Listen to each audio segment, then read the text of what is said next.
Qui aurait cru que son premier acte en tant que chef serait de s'en prendre à moi? À 10 heures du matin, je suis arrivé ponctuellement au bureau. J'ai vu mon collègue, l'air nerveux, pointant du doigt le bureau de la chef et chuchotant. Bianca est là. Elle veut te voir. Bianca était la nouvelle petite amie du patron, connue pour son arrogance et son comportement agressif. Elle insultait quiconque ne lui plaisait pas. Je ne m'attendais pas à être sa prochaine cible. J'ai laissé mon café et j'ai ouvert la porte pour entrer dans le bureau. Dès que je suis entré, un dossier a volé en direction de mon visage. Tu sais quelle heure il est? La politique de l'entreprise stipule que le travail commence à 8 heures. Pourquoi arrives-tu à 10 heures? Le bord du dossier m'a entaillé le front, me faisant saigner. J'ai porté la main à ma tête, regardant Bianca qui affichait son autorité derrière le bureau. Mon arrivée à 10 heures était un privilège accordé pour être le meilleur vendeur. Tout le monde dans l'entreprise connaissait cette règle non officielle. Il y a des années, lorsque l'entreprise du patron était au bord de la faillite, j'avais été embauché par hasard. Dès mon premier mois, j'avais généré 5 millions en vente, sauvant ainsi l'entreprise de la ruine. Depuis, le patron me considérait comme un atout précieux et prenait souvent en compte mes avis lors de décisions importantes. Bianca a frappé sur la table, son visage déformé par la colère. Regarde ta carte de pointage. Cela fait un mois que tu arrives à 10 heures. Tu crois être au-dessus des règles de l'entreprise? Selon la politique interne, 3 retards consécutifs peuvent entraîner un licenciement. Tu peux partir maintenant. Je l'ai regardé, incrédule. Tu me vires? As-tu consulté le patron? Je générais 80% des bénéfices de l'entreprise et elle osait me licencier. Bianca a laissé échapper un rire froid, me regardant avec mépris. Tu n'es qu'un simple vendeur, un mauvais commerçant. Quel est le problème si je te licencie? C'est l'entreprise de mon petit ami. Je suis sa petite amie. Je peux virer qui je veux. Le patron m'avait toujours bien traité, alors je ne pouvais pas partir comme ça. Je me suis assis sur le canapé. Tu devrais d'abord en parler avec lui. Bianca a levé les yeux au ciel. Pour qui tu te prends pour dire ça? Elle a directement appelé le patron. De l'autre côté, sa voix semblait fatiguée. Qu'est-ce qui se passe? Bianca, qui m'avait hurlé dessus quelques instants plus tôt, a immédiatement adouci son ton. Mon amour, tu me manques. Le patron soupira. Dis-moi simplement ce que tu veux. Bianca me regarda avec suffisance. Il y a un vendeur qui ne respecte pas les règles, il arrive toujours en retard. Je veux le licencier. Fais ce que tu veux. J'ai besoin de me reposer maintenant. Le patron accepta sans trop réfléchir et raccrocha. Bianca me regarda avec arrogance. Tu as entendu? Je peux virer qui je veux. Maintenant, sors d'ici. À peine sorti du bureau, un mélange de colère et d'incrédulité m'envahit. La porte se referma derrière moi dans un bruit sourd qui résonna dans les couloirs silencieux de l'entreprise. Tous les regards étaient braqués sur moi. Mes collègues, ceux qui savaient combien j'étais important pour l'entreprise, évitaient mon regard, feignant d'être occupés, comme si ma présence les mettait mal à l'aise. Ce n'était pas une surprise. Qui voudrait s'impliquer quand le patron était absent et que la nouvelle reine avait déjà montré qu'elle n'avait pas peur de couper des têtes? Je pris une grande inspiration et me dirigeai directement vers mon bureau. Mes affaires étaient toujours là, intactes, mais elles ne m'appartenaient plus. J'attrapai ma tasse de café, désormais froide, et en pris une gorgée tandis que mes pensées fusaient dans ma tête. Il me fallait un plan. Bianca pensait qu'elle avait gagné, qu'elle pouvait se débarrasser de moi comme si je n'étais qu'un vendeur parmi tant d'autres. Son problème était qu'elle ne comprenait pas ce que je représentais pour cette entreprise. Je n'étais pas juste un vendeur. J'étais le vendeur, celui qui avait soutenu cette entreprise quand personne n'y croyait. Et maintenant, elle pensait pouvoir simplement m'écarter aussi facilement. Je pris mon sac à dos calmement, ignorant les murmures autour de moi, et sortis de l'entreprise sans me retourner. Mais en arrivant sur le parking, je restai assis dans ma voiture pendant plusieurs minutes, fixant le volant. Mon cœur battait fort, mon esprit bouillonnait. J'allumai le moteur et rentrai chez moi, mais le sentiment d'injustice brûlait dans ma poitrine. Je devais agir. À peine arrivé, je jetai mon sac sur le canapé et pris mon téléphone. J'appelai quelques contacts importants que j'avais établis au fil des années. Des partenaires commerciaux, des clients fidèles, des personnes qui me faisaient davantage confiance qu'à l'entreprise elle-même. Je passais les heures suivantes à discuter, à écouter leur soutien et à recevoir des propositions intéressantes. Si Bianca pensait que j'étais remplaçable, elle allait bientôt découvrir combien ils allaient perdre sans moi. Dans les jours qui suivirent, je vis l'entreprise commencer à s'effondrer peu à peu. Les clients qui me faisaient confiance rejetèrent les offres, se plaignant du nouveau traitement et des nouvelles règles imposées par Bianca. Son arrogance ne tarda pas à provoquer des dégâts. Je reçus des messages d'anciens collègues parlant de réunions tendues et d'objectifs non atteints. Ce n'était que le début. Puis, je reçus un appel inattendu du patron lui-même. Sa voix semblait fatiguée, mais cette fois, elle contenait une véritable inquiétude. « Que diable se passe-t-il dans l'entreprise » demanda-t-il. « Qu'est-ce que tu crois? Bianca m'a licencié sans même te consulter. Je pensais que tu étais au courant, répondis-je en contenant ma colère. Un silence gênant s'ensuivit avant qu'il ne soupire. Je ne pensais pas que c'était si grave. Je croyais que ce n'était qu'un ajustement. Elle m'a dit que tu ne respectais pas les règles. Je laissai échapper un rire sarcastique. Ne pas respecter les règles? J'ai généré 80% des bénéfices de cette entreprise et elle m'a viré à cause d'un horaire flexible que tu m'avais accordé. Maintenant, dis-moi, comment ça se passe là-bas? Il hésita avant d'admettre. Nous avons des problèmes. Les clients sont mécontents, et Bianca ne gère pas la situation correctement. Je ressentis une pointe de satisfaction, mais je me maîtrisais. Eh bien, ce n'est plus mon problème, n'est-ce pas? Il prit une profonde inspiration. Nous devons parler. Nous avons convenu d'un rendez-vous pour le lendemain, mais je savais déjà ce qu'il voulait. Il avait besoin de moi pour revenir. Et cette fois, j'aurais l'avantage. Lors de notre rencontre, il semblait plus fatigué que jamais. J'ai fait une erreur, admit-il sans détour. J'ai donné trop de pouvoir à Bianca. Je pensais qu'elle pouvait gérer, mais clairement ce n'est pas le cas. J'ai besoin de toi. Je croisai les bras et le fixai droit dans les yeux. Revenir? Après ce qui s'est passé? Après avoir été publiquement humilié? Je ne crois pas que ce soit une option. Il passa la main sur son visage, frustré. Je comprends, mais je suis prêt à corriger cela. Qu'est-ce que tu veux? C'était la question que j'attendais. Je me suis assis avec un sourire. Je veux du contrôle. Un contrat signé qui me garantit une autonomie totale dans mes opérations, sans interférence. Je veux une clause qui me protège contre un licenciement sans ton approbation directe. Et bien sûr, une augmentation significative. Il parut surpris, mais il savait qu'il n'avait pas d'autre choix. D'accord, je vais m'en occuper. Mais j'ai besoin que tu reviennes au plus vite. Bianca est en train de tout gâcher.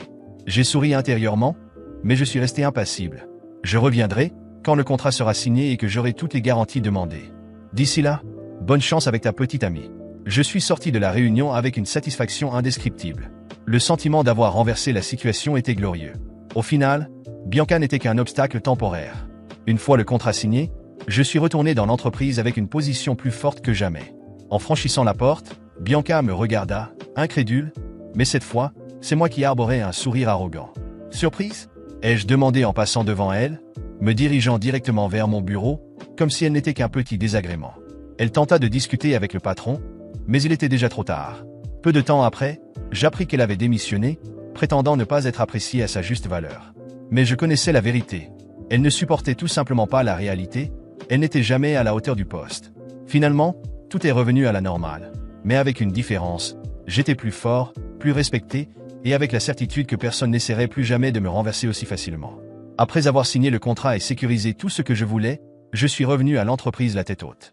Dès mon arrivée, les regards curieux et inquiets des employés se posaient sur moi. Je pouvais ressentir le poids de l'atmosphère, la tension dans l'air. Ils savaient que j'étais de retour, mais personne n'osait dire un mot. Je suis allé directement à mon bureau, je me suis assis et j'ai allumé mon ordinateur comme si de rien n'était.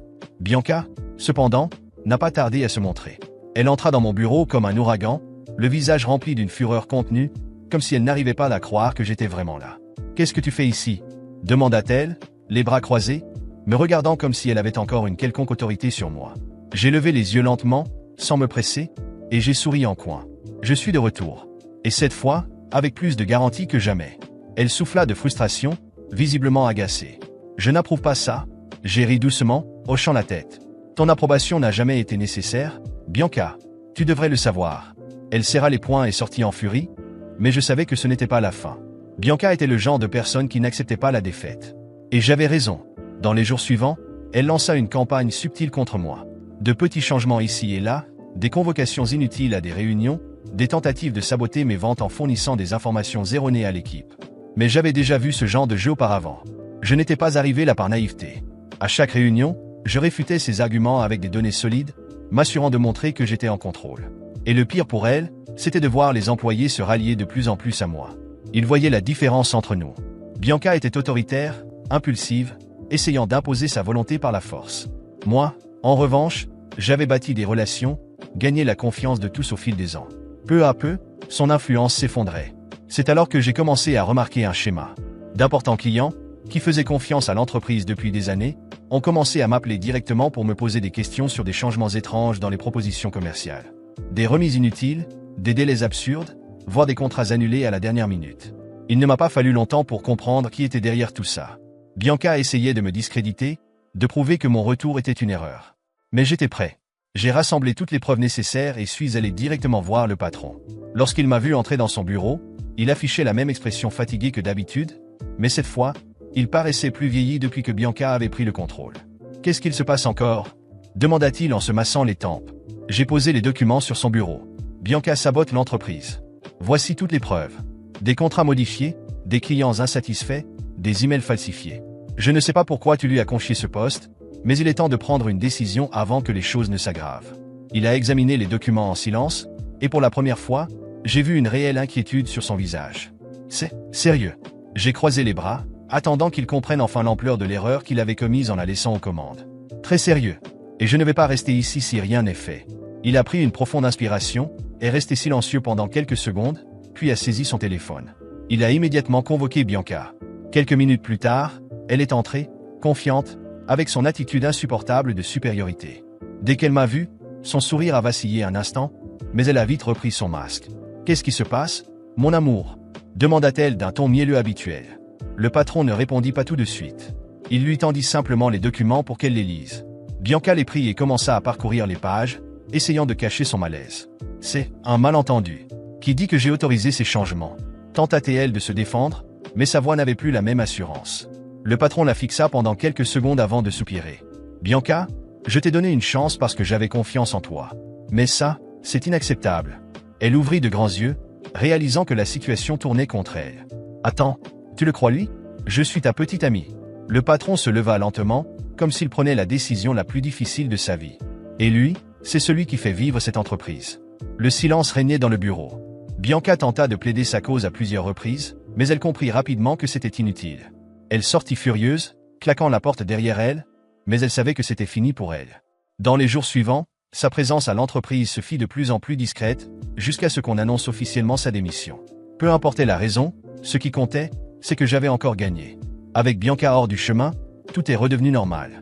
Les clients sont revenus, les ventes ont explosé, et ma position n'a jamais été aussi solide. Et cette fois, le patron me traitait avec plus de respect que jamais. À la fin, j'ai appris une leçon précieuse. Peu importe à quel point tu es indispensable, il y aura toujours quelqu'un qui essaiera de te faire tomber. Mais la différence entre ceux qui survivent et ceux qui échouent réside dans la capacité à réagir et à prouver sa valeur encore et encore. Bianca pensait pouvoir me détruire. Mais tout ce qu'elle a fait, c'est me rendre plus fort, plus intelligent et plus préparé pour le prochain défi. Après avoir signé le contrat et sécurisé tout ce que je voulais, je suis retourné à l'entreprise la tête haute. Dès que je suis entré, les regards curieux et inquiets des employés me suivaient. Je pouvais sentir le poids de l'atmosphère, la tension dans l'air. Ils savaient que j'étais de retour, mais personne n'osait dire un mot. Je suis allé directement à mon bureau, je me suis assis et j'ai allumé mon ordinateur comme si de rien n'était. Bianca, cependant, ne tarda pas à apparaître. Elle entra dans mon bureau comme un ouragan, le visage empli de fureur contenue, comme si elle ne pouvait pas croire que j'étais vraiment là. « Que fais-tu ici ?» demanda-t-elle en croisant les bras, me regardant comme si elle avait encore une quelconque autorité sur moi. J'ai levé les yeux lentement, sans précipitation, et j'ai esquissé un sourire en coin. Je suis de retour. Et cette fois, avec plus de garantie que jamais. Elle souffla bruyamment, visiblement agacée. Je n'approuve pas ça. J'ai laissé échapper un léger rire, secouant la tête.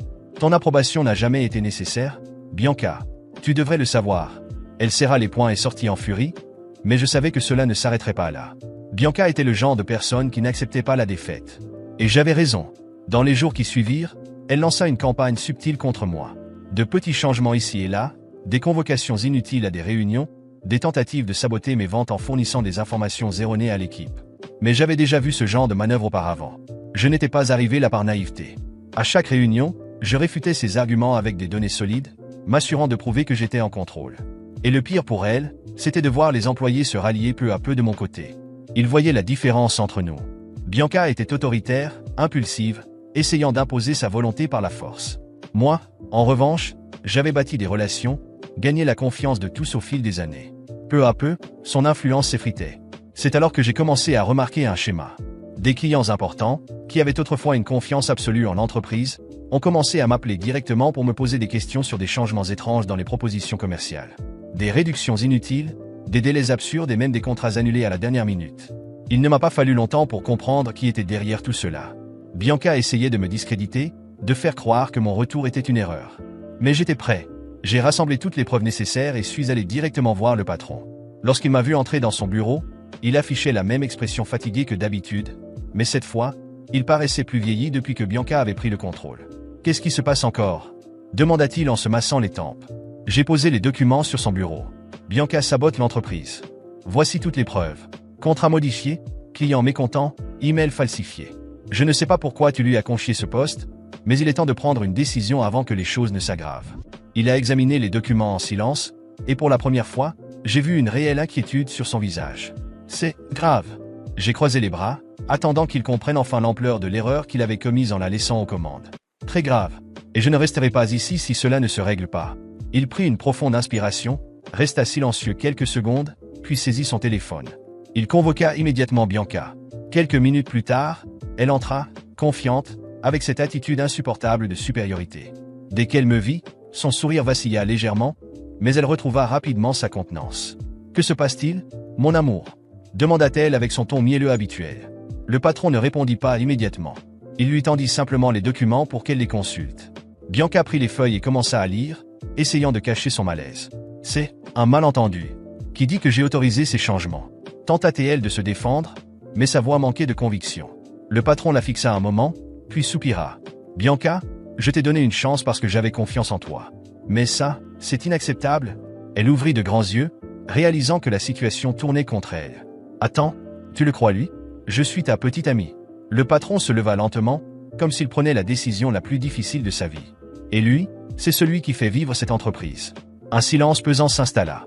Bianca tenta de plaider sa cause plusieurs fois, mais elle comprit vite que c'était inutile. Elle sortit furieuse, claquant la porte, mais elle savait que c'était fini pour elle. Dans les jours qui suivirent, sa présence dans l'entreprise se fit de plus en plus discrète, jusqu'à ce qu'on annonce officiellement sa démission. Peu importait la raison, ce qui comptait, c'est que j'avais encore gagné. Avec Bianca hors du chemin, tout est redevenu normal. Les clients sont revenus, les ventes ont explosé, et ma position n'a jamais été aussi solide. Et cette fois, le patron me traitait avec plus de respect que jamais. Mais l'histoire ne s'arrête pas là. Quelques mois plus tard, j'ai appris que Bianca avait tenté de monter sa propre entreprise, cherchant à attirer nos clients. J'ai souri en apprenant la nouvelle. Je savais qu'elle n'avait ni l'expérience ni la vision pour réussir. J'ai observé de loin son entreprise vaciller, prise dans de mauvaises décisions et une mauvaise gestion. Je ne suis pas resté les bras croisés. J'ai utilisé mes contacts, mon influence et mon expertise pour lancer une série de stratégies qui ont non seulement renforcé notre entreprise, mais ont aussi rendu impossible la survie de la sienne. Chaque client qui l'approchait, je lui rappelais son historique d'échecs. Chaque investisseur intéressé, je lui faisais parvenir la vérité sur son incompétence. Finalement, Bianca a déclaré faillite. Un jour, j'ai reçu un message d'elle, rempli de colère et de frustration. Je l'ai lu en souriant, mais je n'ai pas répondu. Ce n'était pas nécessaire. Elle avait creusé sa propre tombe. Au final, j'ai compris que la meilleure vengeance n'est pas celle qui se crie, mais celle qui se savoure en silence, en regardant son ennemi se détruire par ses propres décisions.